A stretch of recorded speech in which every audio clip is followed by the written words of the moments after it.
Hi, you're watching The Tattooed Psychic. Thank you so much for tuning in today. It is very early in the morning. I got up this morning and did my meditation and talked to my medicine woman. Got dog hair all over me.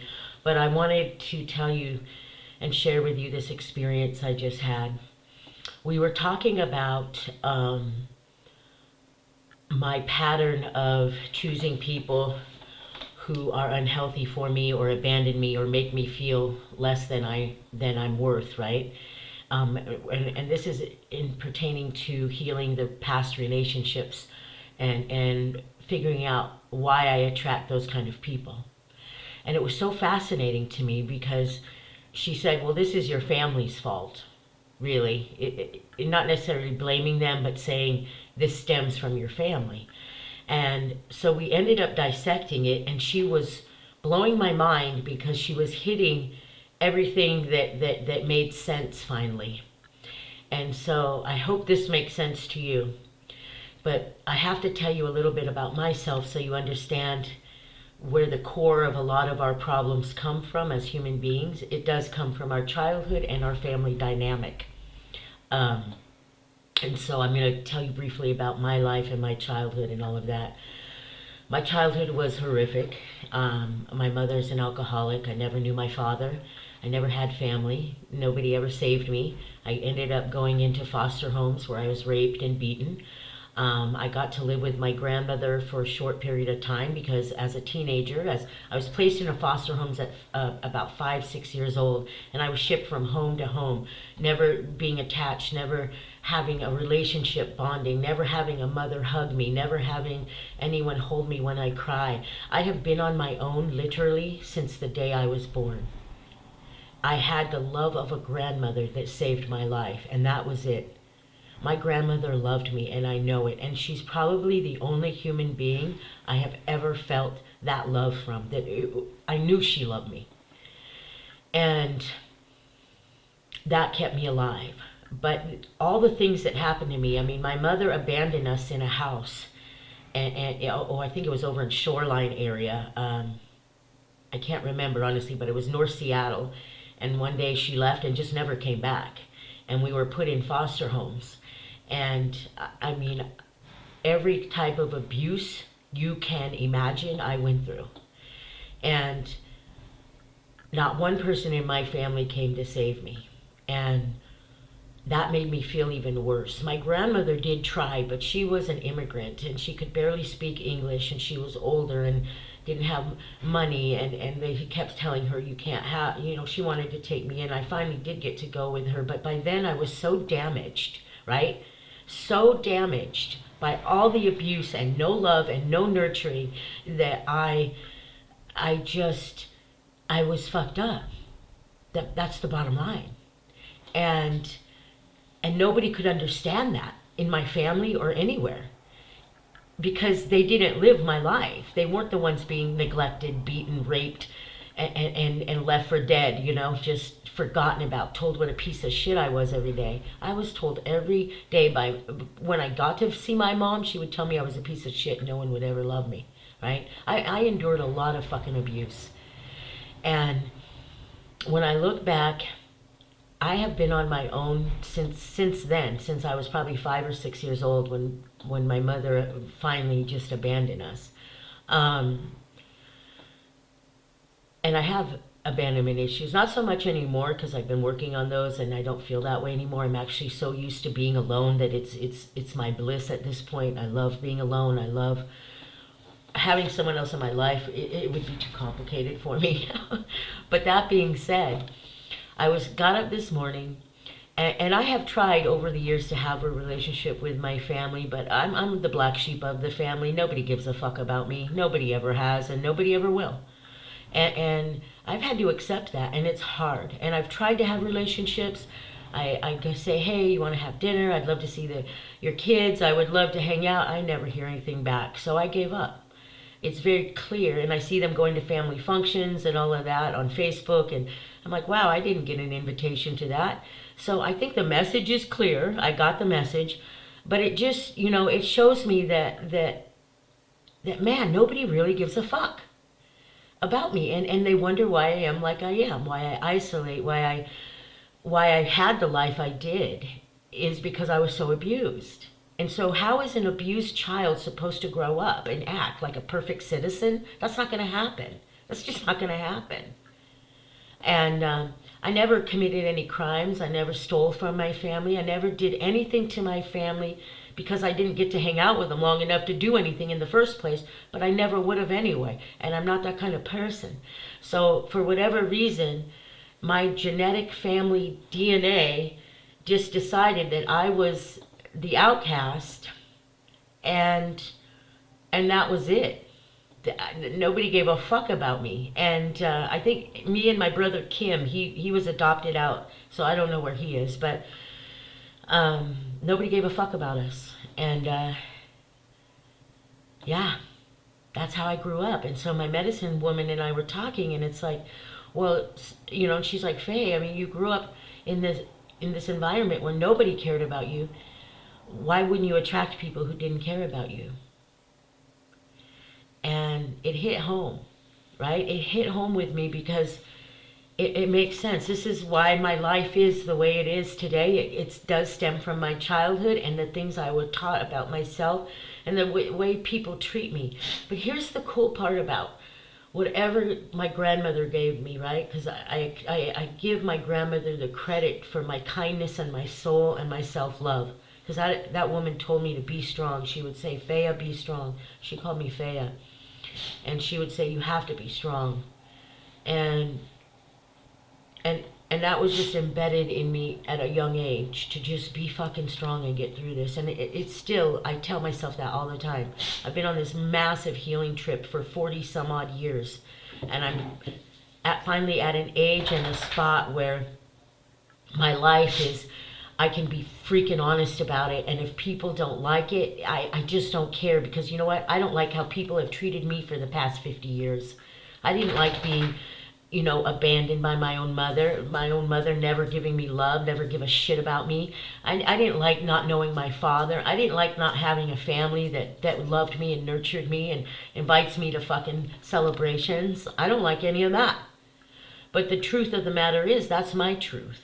And my truth, I can only speak from my experience, just like all of you.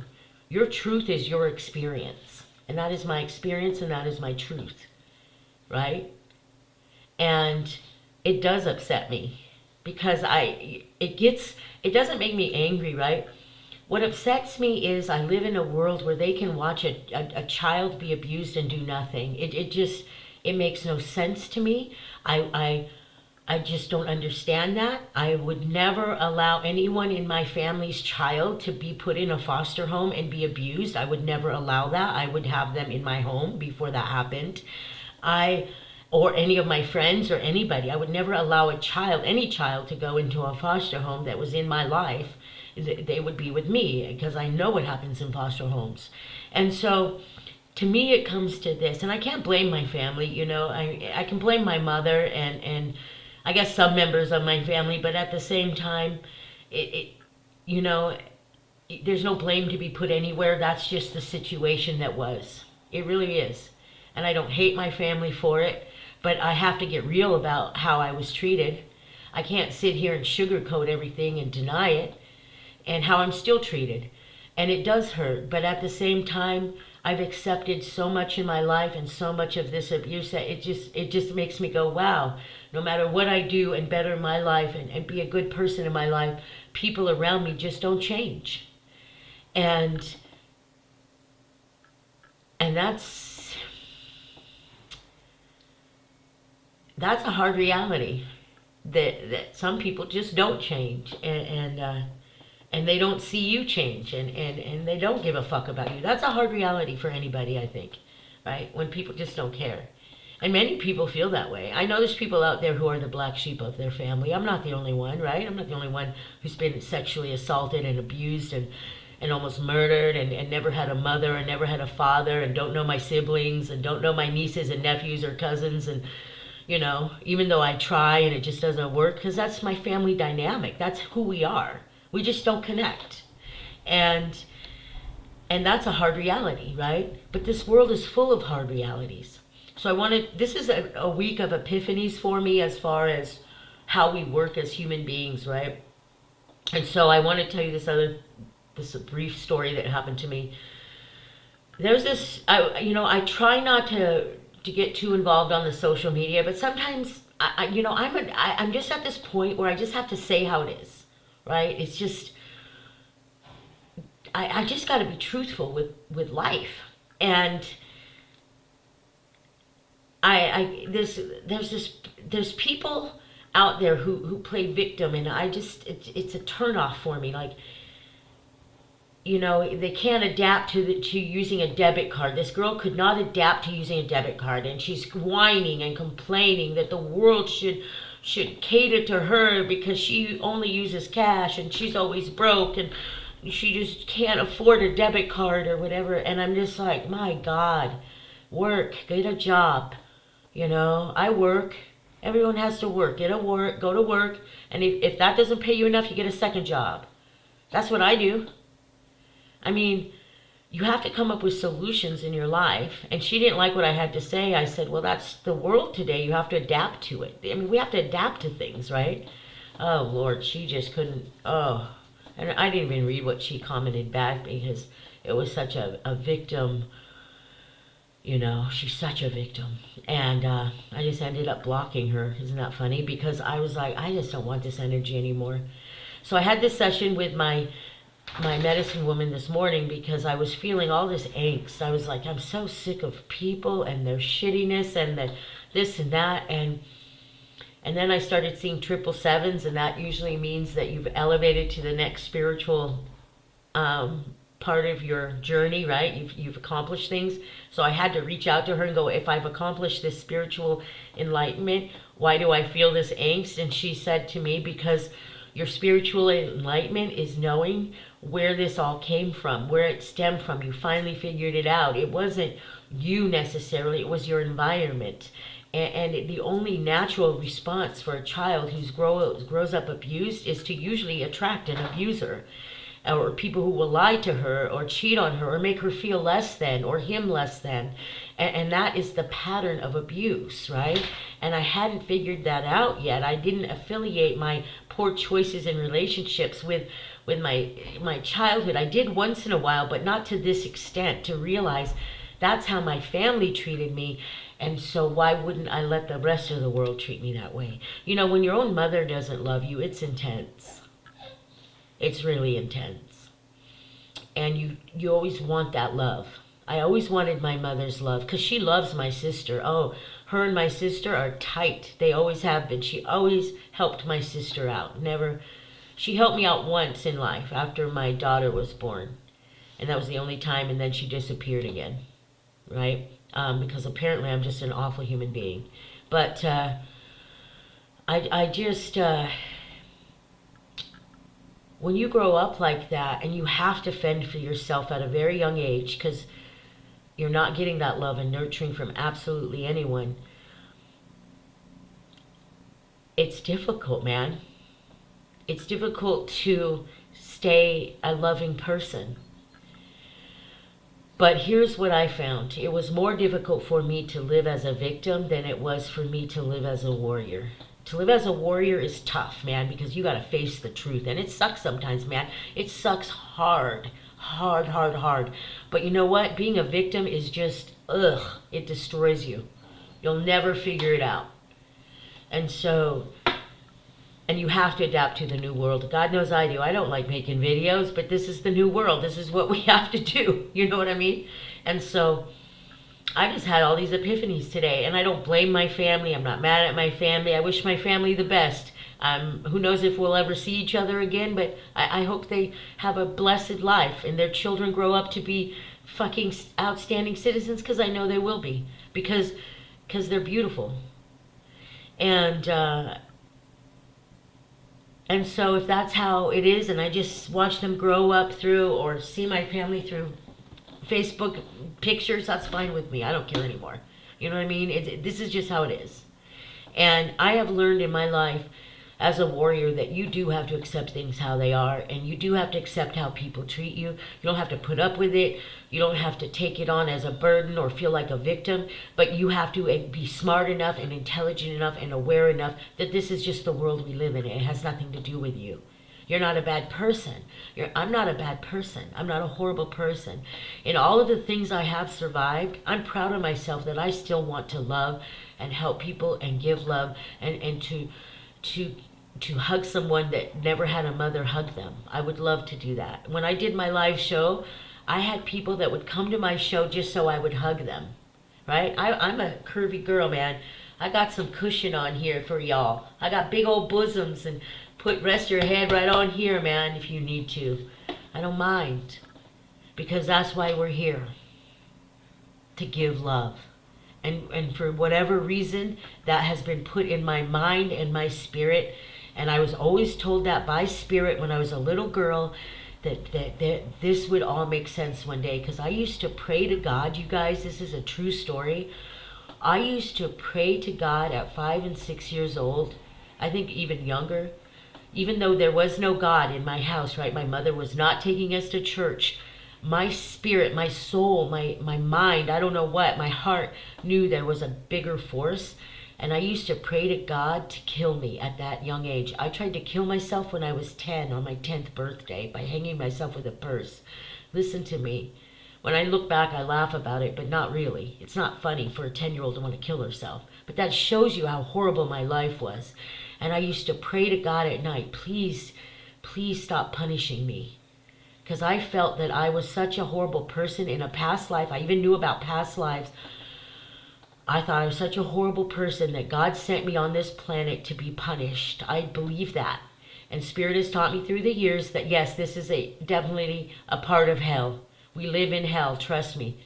Look around. It ain't pretty. And so some of us are put here to be stronger and to learn the power of love and to survive this. And I'm proud that the universe, God, and Spirit has put me on this planet to go through all the hell I have been through. Because to have this experience now and this joy of how I feel, and that I have earned my warrior badges with Spirit, I have done the work, and I'm having all these epiphanies. This experience alone in life has been amazing.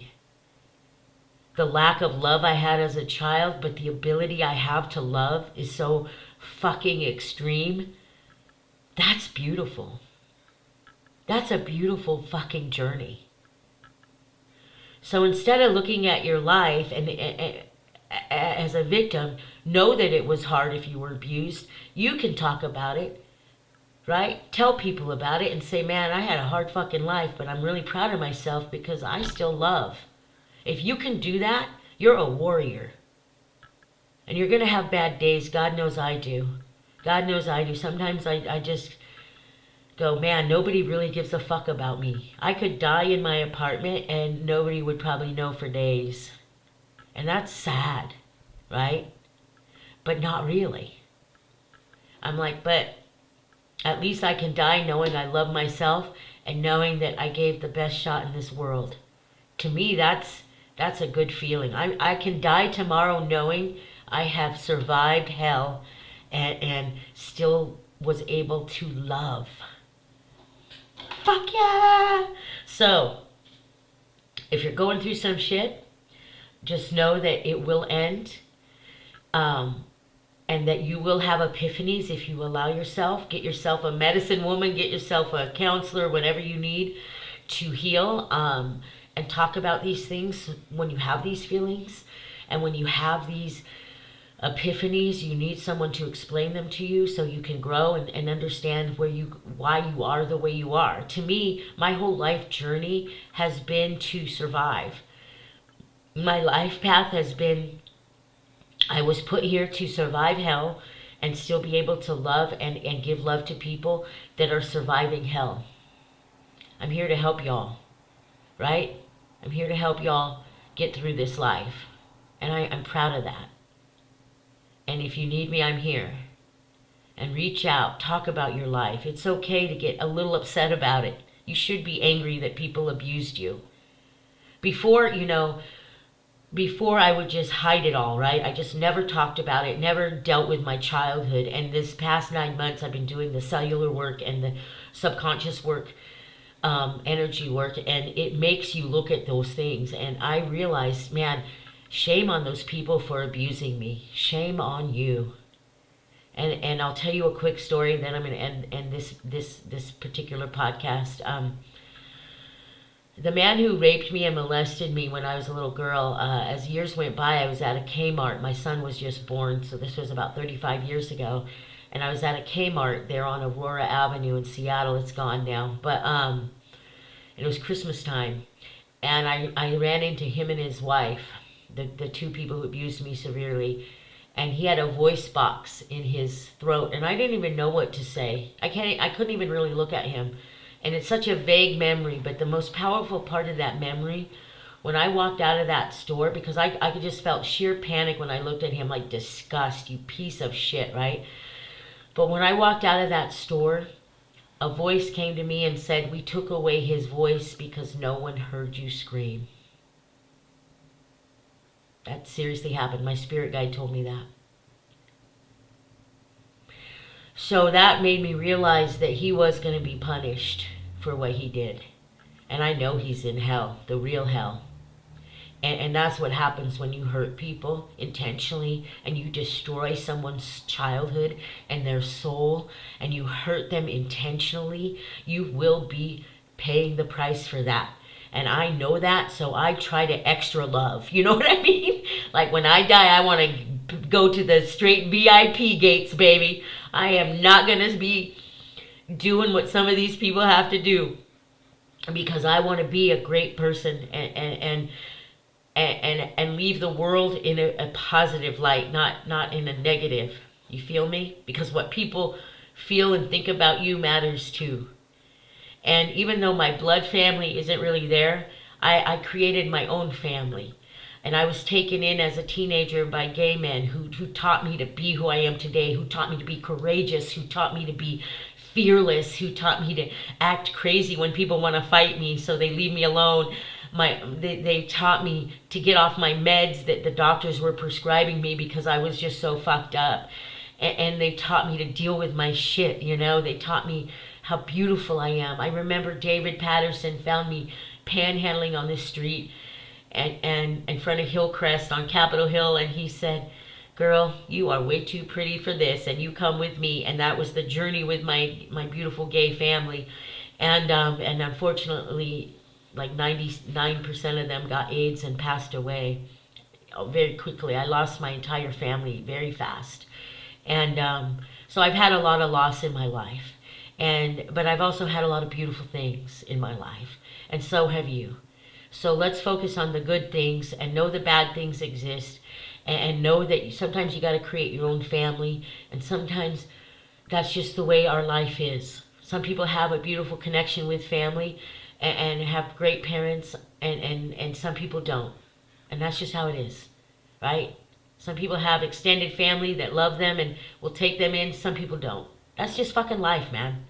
And so I hope y'all get something out of this message today. But know that I had this great epiphany and I had to share it with you because now I'm like, okay, everything's making sense. And that's how my brain works. I have to have proof that spirit exists and proof that we can heal this stuff and proof that we can have a great life by healing this stuff. And it has worked for me. And I'm just proud of that, and I hope you're proud of yourself today. I got to scoot to my real job and get out there and work, but I love y'all. Thanks for watching and listening to The Tattooed Psychic, and I've got some great guests coming up. I've got Myrna, my friend Myrna Secretario, who is a health coach. And then I have Dr. Savannah coming up, who is a nutritionist and a yoga teacher, and she is going to start a monthly segment with us where she teaches us about herbal medicine and all these wonderful things. So it is happening. The channel is growing, and I thank you all for that. And all I can do is keep going, and all you can do is keep going. And remember to be the love you want to see in the world. And the universe is waiting for you to wake up your dream. So wake up. Love y'all.